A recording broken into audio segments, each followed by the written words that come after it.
You know, by most accounts, last week was not a good week for Democrats. When Massachusetts voters elected Republican Scott Brown to finish the late Senator Ted Kennedy's term, it sent shockwaves through the national political spectrum.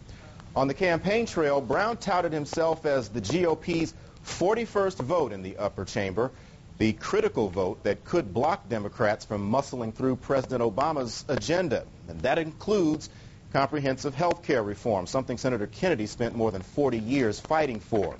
Well, this afternoon, I was the only television reporter in town to sit down with House Majority Whip James Clyburn at his monthly roundtable. Tonight, he says despite last week's development, health care reform isn't necessarily dead.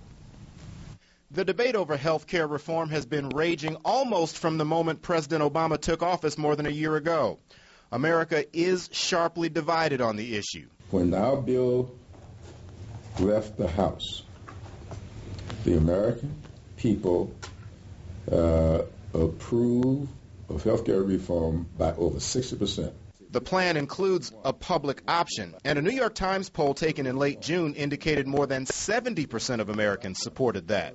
Support plunged to less than 40% for what the Senate did. And there are polls, some taken in the last month or so, that support that statement. Health care reform didn't take a beating. The Senate version of health care reform is what took a beating.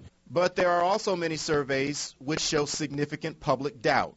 Despite all that, and the new political reality on Capitol Hill, Clyburn believes reform can still happen using budget reconciliation to develop a simple majority plan instead of trying to get to a supermajority. I think there are 50 votes in the Senate for a plan as approved by the House. Vice President Joe Biden would be the tie-breaking vote if necessary. But Republican Senator Jim DeMint doesn't think the current plan is a good idea. Clyburn stresses reconciliation can only deal with budgetary aspects of reform.